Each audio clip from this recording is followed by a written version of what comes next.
Alléluia. Merci Seigneur pour sa présence et sa grâce. C'est important pour nous de pouvoir obéir à la parole et nous rappeler ce que le Seigneur a fait. Ce matin, je voudrais juste vous mettre l'eau à la bouche par rapport à l'envie de pouvoir lire, méditer la parole de Dieu. Alors j'ai choisi plusieurs paraboles qui se trouvent toutes dans le chapitre 13 de Matthieu. Donc je n'ai pas l'intention de m'arrêter sur toutes et chacune, mais simplement de pouvoir retirer ainsi quelques éléments. La première chose que je voudrais dire, c'est de formuler une sorte d'explication et de compréhension qui est intéressante. Pourquoi Jésus parle-t-il en parabole? C'est une question que ses propres disciples lui ont posée. Ils lui ont dit: pourquoi parles-tu en parabole? Et beaucoup de personnes avaient un petit peu de mal à comprendre. Alors, nous allons découvrir qu'il y a plusieurs raisons pour lesquelles le Seigneur agissait ainsi. Il sait ce qu'il fait, il nous connaît. La première raison, elle est toute simple, c'est que Jésus doit aller à la croix. Et nous savons qu'il a donné la révélation de tout son amour, de son plan de salut, de sa mort et de sa résurrection. Et nous voyons que dans la plupart des paraboles, surtout là où il parle de grains, il y a des cas de terrain ici, de bons grains, et Jésus explique lui-même que la graine qui va tomber en terre, elle ne porte pas de fruits si elle ne meurt pas. Et elle renaît après. Et c'est bien sûr une annonce parmi tant d'autres, où Jésus l'a dit encore bien plus clairement, mais de la croix, la mort et la résurrection de Jésus, et qui permet, après, quand la vie revient dans tous ces grains qui se multiplient, eh bien ça nous parle de l'Église, de tous ceux et toutes celles qui vont saisir cette parole, qui allons la faire nôtre, et qui allons permettre à l'Esprit de Dieu de nous communiquer cette vie nouvelle, et en même temps, cette soif et cet intérêt pour la parole. Donc Jésus a dit les choses de manière à ce que ceux qui veulent vraiment comprendre, eh bien ce sont ceux qui le suivaient et qui lui posaient des questions. D'accord? Il n'y a pas qu'aujourd'hui.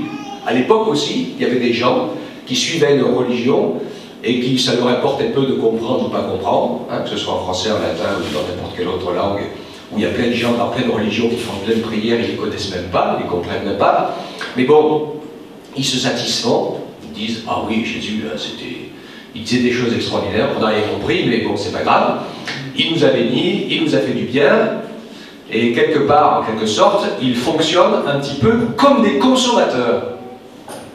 Mais les disciples, qui à la limite n'avaient pas l'air de comprendre mieux que les autres, et je vais vous expliquer pourquoi tout à l'heure. Par contre, eux, ils posaient des questions à Jésus quand ils étaient ensemble, parce que de toute façon, eux, ils avaient compris que la clé, ce n'était pas de croire en Jésus, d'aller de temps en temps écouter sa parole et recevoir des miracles et des bénédictions, mais ils avaient compris que la clé, c'était de suivre Jésus. Et ils étaient tout le temps avec lui, jour et nuit. D'accord? Ça représentait une révolution de vie. Jésus a pris la première place dans leur vie et ils sont devenus ses disciples. D'ailleurs, le Seigneur ne nous a pas demandé de faire des croyants, beaucoup de croyants en Jésus, mais il nous a demandé de faire des disciples. Il y a une différence, je pense, vous êtes d'accord, entre être croyant et être disciple. C'est la première chose. Donc, limite de compréhension qui est logique parce que le Saint-Esprit aussi n'a pas encore été répandu, comme il l'a été après la résurrection de Jésus et à la Pentecôte, comme il a commencé à l'être quand Jésus a soufflé sur ses disciples après la résurrection, qu'il a dit: recevez le Saint-Esprit.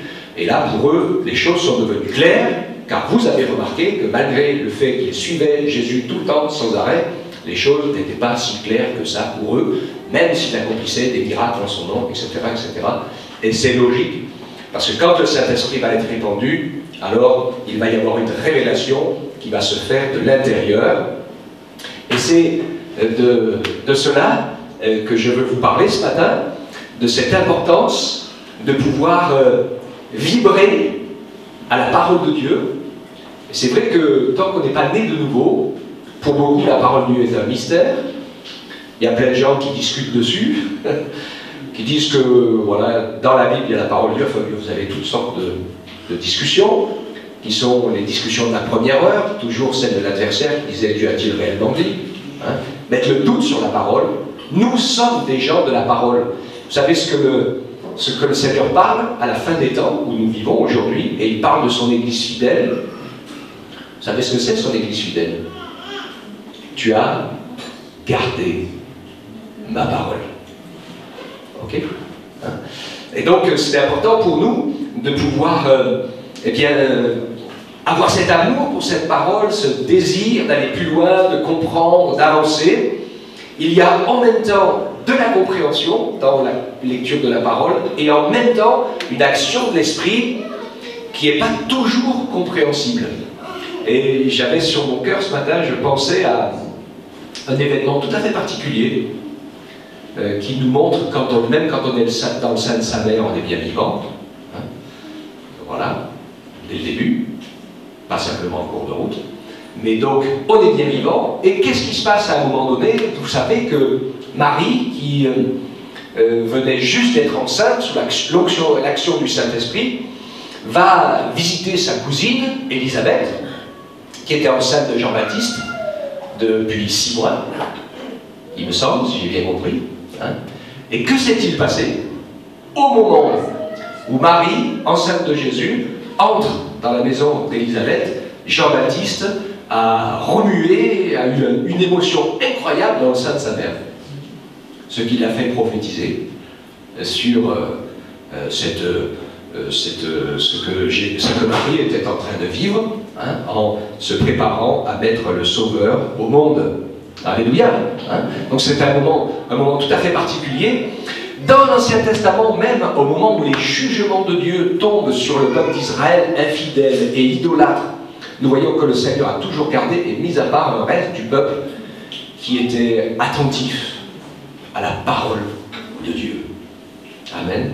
Que Dieu nous permette ce matin de pouvoir aimer cette parole, de laisser l'Esprit de Dieu faire vibrer cette parole en nous, que nous puissions avoir de l'émotion en la lisant, et en même temps, bien sûr, chercher à la comprendre, parce qu'elle révèle l'amour de Dieu, mais l'amour de Dieu est infini, et nous n'en aurons jamais la compréhension totale. Je vais dire, c'est une partie de l'expression de la jouissance spirituelle, de pouvoir vivre des moments bénissants et qui nous renouvellent quand on est au contact de la parole de Dieu et sous l'action du Saint-Esprit qui prend cette parole pour nous donner ce que nous avons besoin au moment où nous le lui demandons. Amen. Et vous savez, quand on demande des choses au Seigneur, eh bien, il nous répond. Alors la première des paraboles, c'est la parabole du semeur. Donc je reviens à ce que je disais. Le Seigneur va nous parler ainsi de cette graine, de cette semence. C'est Jésus la semence. Il est la parole de Dieu, faite chair. Et quand il parle, hein, il sait de quoi il parle. Les religieux, tout le monde a toujours été étonné de ce que Jésus disait. Il ne parle pas comme les autres gens, Jésus. Parce qu'il parle avec autorité et affirmation. C'est normal. Parce qu'il est la parole. Hein, et ce qu'il exprime par sa bouche, c'est sa nature même. Et donc, il n'y a pas de doute dans la parole de Dieu. Et il n'y a aucun encart ou écart possible. Et quand Jésus, parlant de lui-même, dit « Je suis le chemin, la vérité et la vie, et nul ne vient au Père que par moi », c'est clair, c'est précis, c'est sans partage. Hein?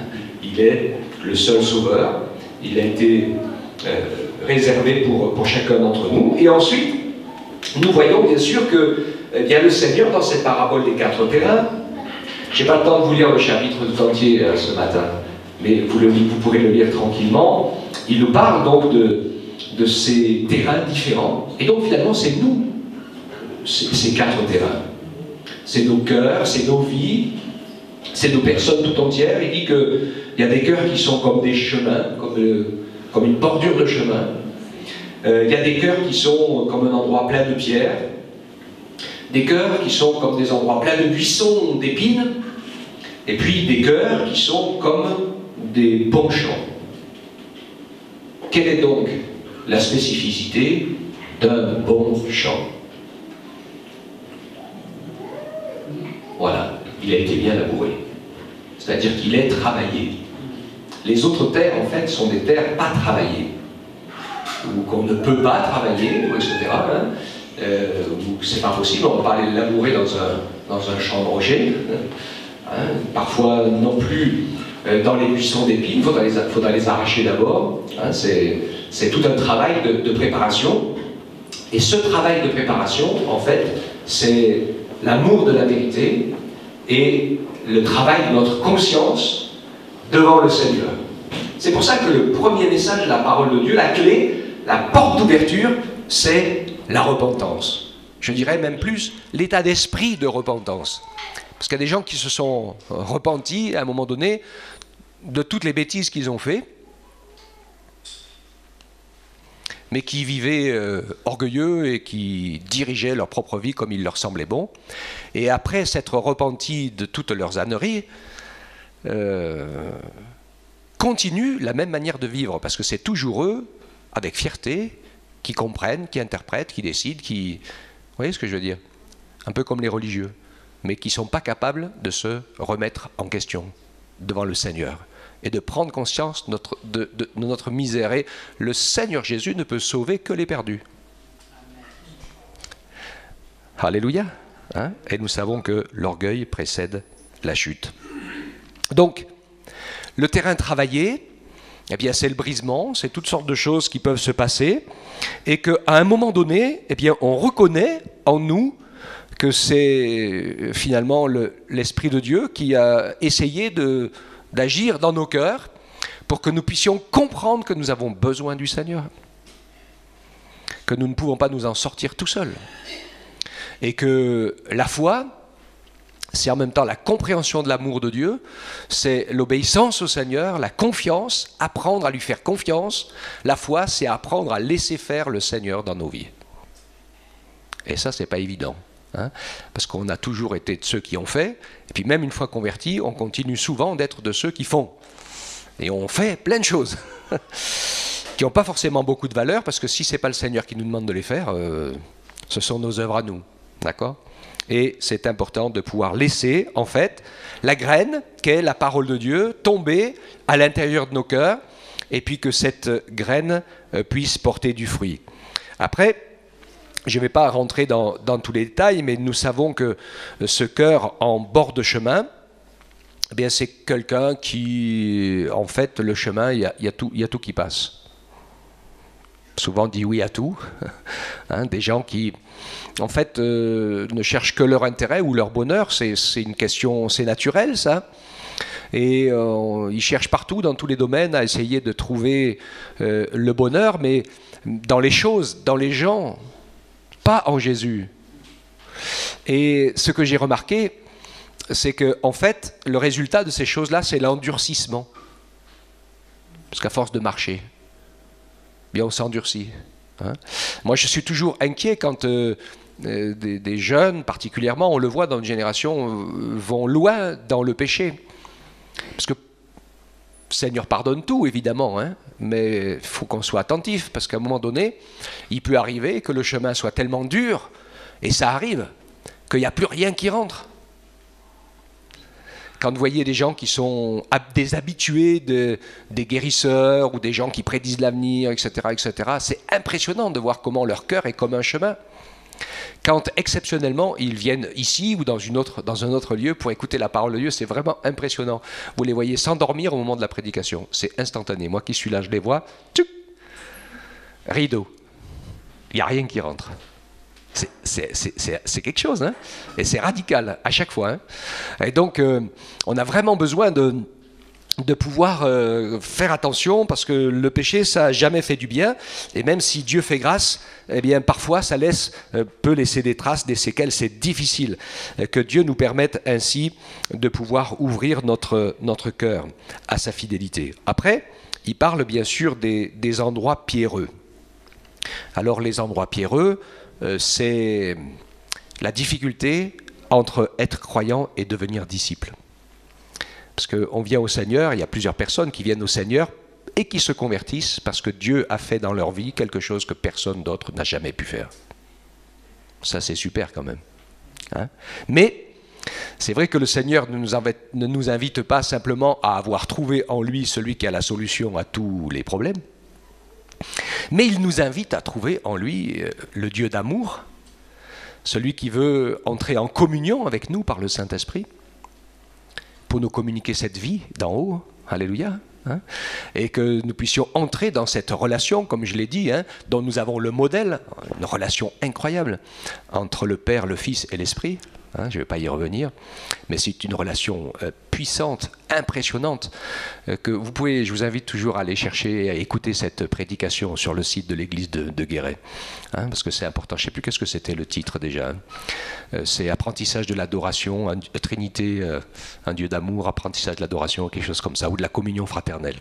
Hein, nécessité de pouvoir... allez-y, écoutez-la, et vous verrez comment Dieu fonctionne et comment cet amour impressionnant lie ensemble le Père, le Fils et l'Esprit. C'est la nature même indivisible de Dieu que seule la croix a pu arrêter un instant à cause de nos péchés. Ça, c'est impressionnant. L'amour du Seigneur manifesté ainsi en Jésus. Ce que Dieu veut, c'est cela. C'est pas être un distributeur de bénédictions, c'est pas enlever toutes les difficultés sous nos pieds. Ce qu'il veut, c'est qu'on apprenne à marcher avec lui, qu'on apprenne à le connaître, qu'on apprenne à l'aimer, qu'on apprenne à le servir et qu'on apprenne à avoir une relation d'adorateur qui va nous aider à avoir une bonne relation aussi avec ceux qui nous entourent. Alléluia. Donc voilà, beaucoup de gens ont ce cœur comme un endroit pierreux. Ça veut dire que quand il faut passer de la vie de recevoir, donne, comme dit la parole, hein, la sangsue dit donne, à la compréhension d'une nouvelle vie qui commence en tant qu'enfant de Dieu, où le Seigneur nous appelle à être sel et lumière dans ce monde. Il nous appelle à prier, à intercéder pour le salut des pécheurs. Il nous appelle à entrer dans les œuvres de son royaume, les choses qu'il a préparées d'avance, et dans lesquelles il y aura obligatoirement une opposition certaine. J'allais dire une certaine opposition, pour ne pas dire une opposition certaine. Parce qu'évidemment, hein, tant qu'on dort dans notre coin, le diable ne va pas nous embêter. Mais quand on commence à se lever pour commencer à manifester les œuvres de Dieu, alors c'est là que les soucis vont un petit peu commencer. Et c'est ce qu'il dit, celui de l'endroit pierreux, c'est ça, c'est quand il se rend compte que, oulala, la vie chrétienne, c'est pas que la bénédiction du matin au soir et du soir au matin, mais que c'est aussi un combat, c'est aussi l'entrée dans une nouvelle vie et dans un nécessaire progrès pour porter du fruit. Car c'est pas moi qui le dis, mais c'est Jésus qui le dit dans Jean, celui qui, quand il parle du cep et des sarments, hein, dit celui qui porte du fruit, il coupe un peu ce qui est inutile pour qu'il porte encore plus de fruits. Mais le sarment qui porte pas de fruits, il le coupe et il le jette au feu. Donc on a une absolue nécessité de ce que la graine plantée en nous puisse donner de la vie. Ensuite, il nous parle bien sûr du buisson d'épines. Alors le buisson d'épines, ça ressemble un peu à l'endroit pierreux, mais c'est pas la prise de position, c'est, comme je disais tout à l'heure, c'est simplement celui qui marche avec le Seigneur pour être béni, pour que tout se passe bien. Consommateur. 100% consommateur. Ça, c'est un peu le danger de notre société, hein, où souvent quand même, les choses sont facilitées, et moi je trouve qu'elles sont souvent trop facilitées. Il y a beaucoup de gens qui, dans notre société, se rendent pas compte que pour pouvoir manger et avoir ce qu'il faut pour vivre, eh bien, il faut quand même transpirer un peu. Tu gagneras ton pain à la sueur de ton front. Hein. Et donc, là, c'est une autre réalité, évidemment, et on s'aperçoit qu'en devenant chrétien, eh bien, finalement, ça va aussi nous occuper à autre chose. Et je pense à une autre parabole pour ça, qui est les invités aux noces. Vous vous rappelez, hein, le maître, il a invité tout le monde aux noces, et ils ont tous dit, oui, pas de souci, ah oui, ça nous fait plaisir de venir aux noces. Seulement quand ça a été le moment, quand ça a été l'heure, et quand c'est l'heure, hein, parce que les bêtes étaient tuées, la cuisine était faite, hein, il ne faut pas venir la semaine prochaine, hein. C'est tout mort la semaine prochaine. Donc c'est l'heure, quand c'est l'heure, c'est l'heure. Hein. Et évidemment, alors ces gens, ils avaient dit oui, mais et il y en a un qui était occupé à une chose, et l'autre à une autre chose, et toutes ces autres choses ont fait que, eh bien, quand c'était l'heure du repas, eh bien, ils n'y sont pas allés. Vous savez que Jésus revient, hein, sans prévenir, comme un éclair, en un clin d'œil. C'est un clin d'œil dans la traduction grecque, c'est une fraction indivisible du temps. Donc on n'a pas le temps de se préparer. Hein. C'était, ça ne sera plus. Et donc savons combien il est donc essentiel, eh bien, d'avoir dit dans son cœur, oui, ça c'est la priorité des priorités. C'est les vierges sages et les vierges folles. Ok. Hein. Dieu veut donc nous encourager. Nous savons que le temps est court. Il y a assez de choses en place pour que le Seigneur revienne quand il veut. Et donc nous voulons vivre avec cette réalité, sachant que nous sommes les enfants de son royaume. Nous ne sommes plus de ce monde, mais nous sommes de son royaume. Alléluia. Et donc, voilà, nous arrivons à la bonne terre. C'est vraiment ma prière de tous les jours que cette parole puisse entrer. Et il termine avec le verset 9, 13-9. Il dit que celui qui a des oreilles entende. Très souvent, le Seigneur nous dit, écoute, c'est notre pire défaut à nous. On ne sait pas écouter. Moi, des fois non plus, je ne sais pas écouter. Hein. Vous l'avez remarqué, des fois, si vous me parlez de quelque chose, je vous réponds en vous parlant d'autre chose. Donc, c'est que je suis mon idée. Ça nous arrive à tous, ça. Hein. Et il faut qu'on soit attentif. C'est pour ça que j'aime bien quand ceux qui prennent des notes du message ou de la parole, etc. Parce que souvent, pendant qu'on est en train de prêcher la parole, je vous dis un mot ou une phrase et ça va vous réveiller en vous toutes sortes d'idées. Et pour beaucoup d'entre vous, il y a des moments, eh bien, vous décrochez du message pendant 2-3 minutes. Parce que ce que je vous ai dit, ça fait un écho.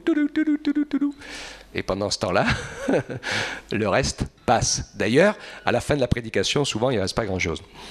Donc, hein, c'est vraiment, vraiment important de pouvoir...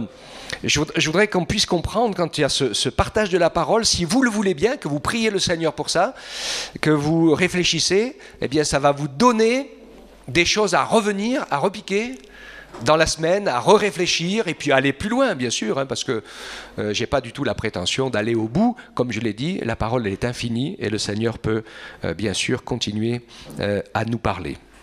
Ensuite, il y a une autre parabole qui continue dans Matthieu 13, 24 à 30 et 36 à 43. C'est le bon grain et l'ivraie. Alors, ce n'est pas spécialement mon message ce matin, mais comment dirais-je, ce message fait partie de ma mission sur comment comprendre, aimer et réussir sa vie d'église, qui est de comprendre le pourquoi des injustices et de savoir que l'adversaire a toujours essayé de voler et d'imiter les choses du Seigneur. Hein? Et je pense que c'est vraiment, vraiment, vraiment important de pouvoir se rappeler que c'est le Seigneur qui est le premier en toute chose. Je parlais avec mon frère dans la semaine sur quelque chose, et c'est vrai que quand on prie pour des gens, parfois pour des malades, eh bien, il se passe des choses, et parfois les gens ressentent des choses incroyables. Alors, mon frère me disait, il y a des guérisseurs aussi où il se passe des choses comme ça. Hein, et donc, bien sûr, évidemment. Hein, mais je disais, il ne faut pas oublier, c'est que c'est le Seigneur qui a toujours fait ça en premier. Parce que son esprit est vraiment une personne vivante, et bénissante et agissante, est capable de nous faire naître de nouveau, est capable de nous guérir, est capable d'allumer son feu, une grande chaleur et un grand mouvement dans notre corps, puisque notre corps est le temple du Saint-Esprit. Alors évidemment, l'adversaire essaye de l'imiter pour faire croire que. D'accord, surtout que ça c'est la nature humaine. La même chose aussi, nous savons que être rempli du Saint-Esprit, adorer Dieu en esprit, en langue ou autre, c'est... Alors il y a aussi son contraire, des gens qui disent « Ah oui, dans les cultes sataniques et tout ça, il y a des gens qui parlent dans des langues bizarres aussi. » Ah oui, oui. Ça a existé aussi, et ça s'est vu, ça s'appelle, pour nous c'est le discernement des esprits. Je me rappelle mon grand-père dans une réunion un jour qui a eu un frère, enfin c'est pas un frère, un homme qui venait à l'église depuis quelque temps, et qui vivait dans le péché comme c'est pas possible, et puis d'un coup il s'est mis au milieu du culte et d'adoration à parler dans un langage incompréhensible. Il dit que ça ne peut pas venir de l'Esprit de Dieu, et donc il est venu vers lui, il lui a imposé les mains, et quand il a mis ses mains sur lui, il s'est mis à l'injurier, à le traiter de tous les noms d'oiseaux, de toute la table des matières, de toutes les couleurs et de toutes les odeurs, et il est parti en courant. Imitateur, d'accord, hein, voilà. L'adversaire a toujours essayé de brouiller les cartes. Alors il y a des gens qui disent « Ah oui, oui, oui, priez par les malades, mais je connais le guérisseur un tel, machin chose aussi. Hein » Eh bien, vous savez que eux, ils font que prendre le mal et puis de le déplacer ou de le changer. Mais c'est ce que je vous disais, la plupart des gens qui fréquentent ces gens-là vivent après de la dépression. Très grosse dépression. Et par contre, évidemment, ils sont complètement étanches à la parole de Dieu, comme un vrai chemin bien tassé. Alors que Dieu nous aide à être cette bonne terre, cette terre travaillée, qui accepte de se soumettre, de s'humilier, de reconnaître qu'il n'y a rien de bon en nous, que nous ne sommes que poussière de la terre et que la seule chose qui peut être bonne en nous, c'est de laisser la parole de Dieu vivre, nous faire renaître et faire pousser en nous cette nouvelle plante qui est le fruit de l'esprit. Alléluia. Et c'est comme ça qu'il faudra tenir et avancer jusqu'à ce que le Seigneur nous glorifie avec un corps nouveau, comme Jésus lui-même l'a vécu à ce moment donné. Et là, on sera délivré de tout combat. Alléluia. Un peu plus loin, il nous parle du petit grain de moutarde ou grain de sénévé, hein, Matthieu 13, 31, 32, dans cette parabole encore, pour mettre en évidence quelque chose de très intéressant, qui est très important pour nous, c'est que apparemment, les choses de Dieu, comme ça, semblent petites et méprisables. Pour beaucoup de gens, ils disent « Oh, c'est pas grand-chose ». Alors vous savez que le Seigneur Jésus dit « Je n'éteins pas le lumignon qui fume ». Il dit « Ne méprisez pas les petits commencements ». Vous vous rappelez la prière d'Élisée avec le petit nuage, hein, après la sécheresse. Je ne sais plus si c'est Élisée ou Élie d'ailleurs, je n'ai pas vérifié, je dis ça de mémoire. Et donc on sait qu'il a envoyé plusieurs fois son serviteur voir sur la montagne, alors il priait pour que la pluie revienne, puisque Dieu lui avait dit de prier pour ça. Puis il n'y avait rien, il revient, il n'y a rien, il revient, il n'y a rien. Puis à un moment donné, il revient, il dit « Oh, il y a un tout petit nuage, mais il est petit !» Et là, le prophète lui dit « Allez, va dire au roi que la pluie arrive. » Et tout d'un coup, le ciel s'est chargé de nuages et il y a eu une pluie impressionnante comme ça faisait des mois et des mois qu'il n'y en avait plus. Alléluia, hein. Moi, je crois aussi à la pluie de l'arrière-saison que le Seigneur a promise avant de revenir. Hein. Et je ne veux pas mépriser les petits commencements et les petites choses que le Seigneur semble faire dans nos vies. Eh bien, ne les méprisez pas. Apprenez à ressentir la présence du Saint-Esprit qui ne s'impose jamais. Comme disait un frère il n'y a pas longtemps, le Saint-Esprit, il est comme une colombe. Hein, si je fais n'importe quoi, hein, si vous voulez faire poser une colombe sur votre main, faites pas n'importe quoi. Hein. Il y avait les Indiens qui apprenaient à faire ça à leurs enfants, hein, mettaient des graines dans la main, se couchaient au milieu du chemin jusqu'à ce que les oiseaux viennent les picorer. Bon, faut pas avoir peur de rester 2 ou 3 jours sans bouger. Ça vient pas tout seul. Hein. Alors là, j'exagère un peu. Hein, mais on comprend au fond de soi ce que ça veut dire finalement. Hein, combien il est essentiel de pouvoir ouvrir son cœur et de réaliser que le Seigneur est là par son esprit, que l'esprit qui connaît tout, qui voit tout, il connaît nos intentions. Et si nous lui laissons la place, si nous l'aimons, si nous y sommes sensibles, et il va nous faire sentir sa présence. Comme je dis toujours, l'esprit est toujours là, il est toujours en train de nous parler, mais nous on est toujours occupés à autre chose. Le murmure doux et léger. Alléluia. Hein? Que Dieu nous permette ainsi de ne jamais mépriser ces petites choses. Après, vous avez la parabole du trésor caché, vous avez la parabole du levain, etc. Hein? Vous avez la parabole du trésor caché. Et cette parabole du trésor caché et de la belle perle est bien sûr intéressante. Il semble que sur le trésor caché, eh bien, c'est ce que Jésus a fait. Il a caché son trésor. Et puis celui qui l'a trouvé, ben, c'est toi, c'est moi. C'est celui qui a cherché. Hein? Il a trouvé le trésor, il dit, il le cache à son tour et puis il va acheter le terrain. Alors, qu'est-ce que ça montre? Eh bien, ça montre que celui qui est né de nouveau, qui a pris le trésor, ben, ça ne se voit pas forcément sur lui. Mais celui qui a pris le trésor, il a acheté le terrain, c'est-à-dire qu'il se lève pour pouvoir faire connaître le beau message de l'Évangile et de l'amour de Dieu autour de lui. Alors au début, on le prend un peu pour un fou, hein, mais quand on a trouvé ce que le Seigneur a fait dans nos vies, on fait attention, souvent je ronge mon frein, parce que on voudrait dire, mais le Seigneur, il est mort pour moi, il m'a sauvé, je le connais, je marche avec lui tous les jours, mais on n'ose pas le dire comme ça, de brûle pour point, parce que les gens vont dire, mais c'est vraiment un gros fêlé celui-là, hein. Mais je sais que le jour où Jésus va revenir et que ça sera le jugement dernier, il y a des gens qui vont dire, mais pourquoi tu ne nous l'as pas dit ? Est-ce que tu voulais vraiment l'entendre ? Les deux questions sont bonnes et méritent d'être posées. C'est ce que je voulais dire par rapport à la parole, c'est que rien n'est défini. C'est ça cette vie qu'il y a dans la parole de Dieu. C'est comme une relation d'amour qui est quelque chose où il y a du nouveau, il y a de l'incertain, il y a du beau, il y a de la joie, il y a de la tristesse, il y a de la recherche, il y a de l'incompréhension, il y a de la révélation, il y a du bonheur. Il y a tout dans une relation d'amour. Des larmes et de la joie. Et c'est pareil avec le Seigneur. C'est une relation vraiment infinie. Dernier point qui rejoint un peu le premier, qui est le tri après la pêche. Il nous parle de cette pêche qui va se faire avec les filets remplis de poissons. C'est la fin du monde. Jésus l'explique de manière très très claire. Et puis les poissons vont être triés, bien sûr. Tous ceux qui sont nés de nouveau seront mis dans les paniers, c'est-à-dire dans le royaume de Dieu. Et les autres seront jetés dans le feu qui ne s'éteint point. Je conclus, Matthieu 13, 52, c'est la dernière partie du chapitre où Jésus leur dit, c'est pourquoi tout scribe instruit de ce qui regarde le royaume des cieux est semblable à un maître de maison qui tire de son trésor des choses nouvelles et des choses anciennes. Alléluia. Des choses nouvelles et des choses anciennes. Il faut les deux. Il y en a qui en ont ni de nouvelles ni d'anciennes. Et il y en a qui ont que des anciennes ou d'autres que des nouvelles. Ils sont toujours à la recherche de trucs nouveaux. Et d'autres qui pensent que tout ce qui est nouveau est mauvais.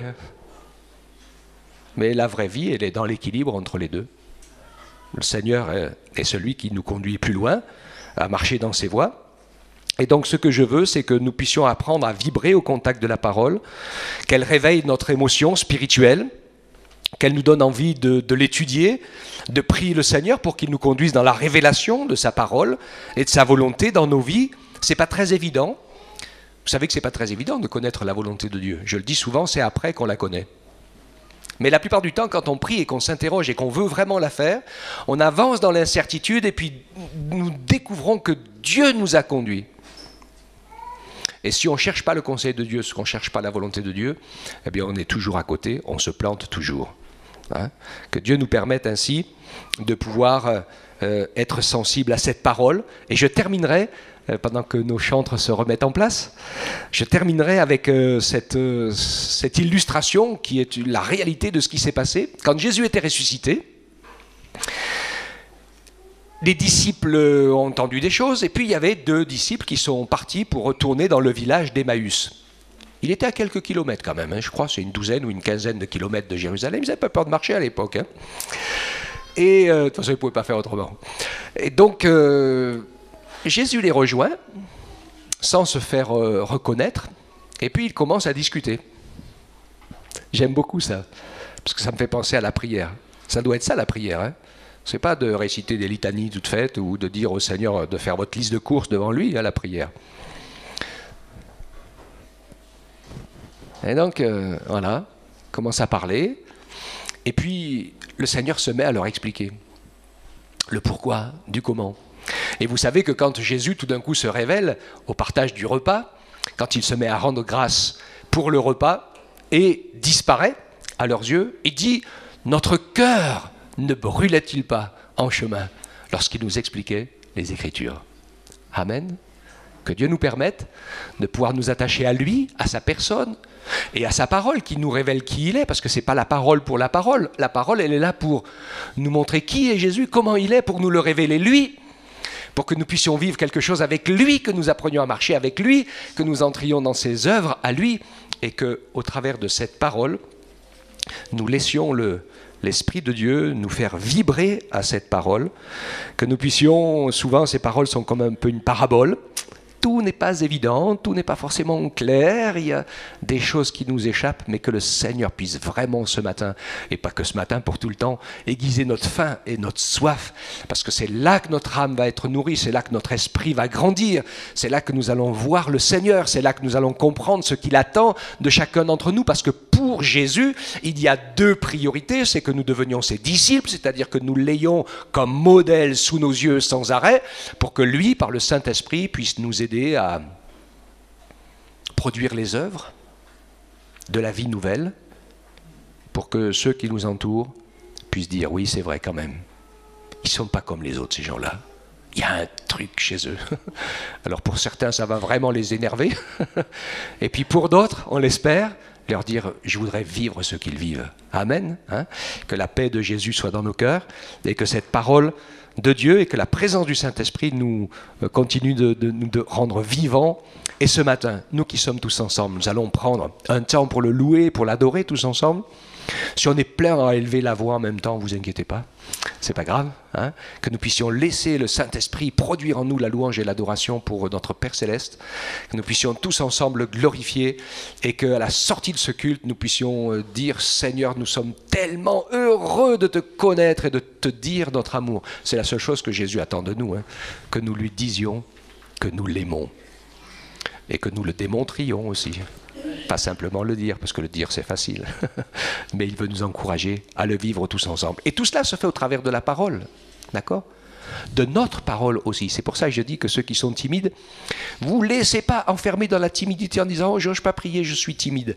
Cette timidité, c'est une arme du diable pour vous empêcher de grandir dans la révélation de l'amour de Dieu. Nous aimons entendre sa voix, et lui, il veut entendre la nôtre. Bien sûr qu'il entend nos pensées, mais il y a une différence entre nos pensées et nos paroles. Est-ce que vous êtes d'accord avec ça ? Il y a une grande différence entre nos pensées et nos paroles. Et le Seigneur connaît nos pensées, mais il attend nos paroles. Parce que nos paroles, c'est ce que nous voulons, c'est ce que nous avons décidé, c'est ce que nous disons devant lui, devant nos frères et sœurs, devant ses anges. C'est notre prise de position, notre parole. Et c'est ce qui change les choses, parce que si j'avais été ce matin à vous prêcher la parole de Dieu que en pensée, ça ne vous aurait pas apporté grand-chose. Vous m'auriez vu content, mais à part ça, c'était un peu nul. Mais heureusement quand même qu'on peut ouvrir cette parole et la partager. Et vous aussi. Et même si vous êtes tout seul, hein, ouvrez la bouche et adorez le Seigneur, glorifiez-le, parlez avec lui. Et vous verrez qu'il va se mettre à parler avec vous. Alléluia.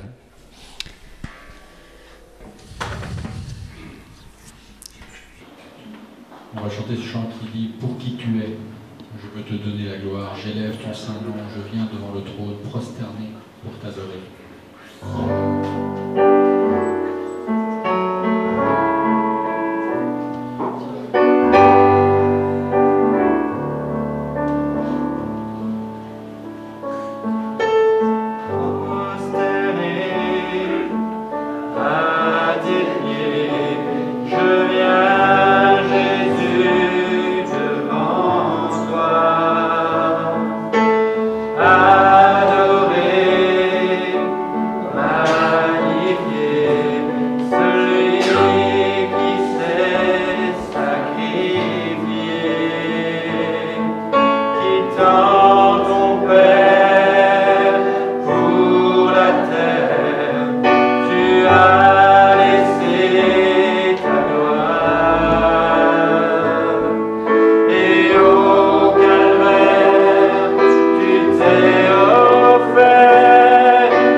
Enseigne-moi à te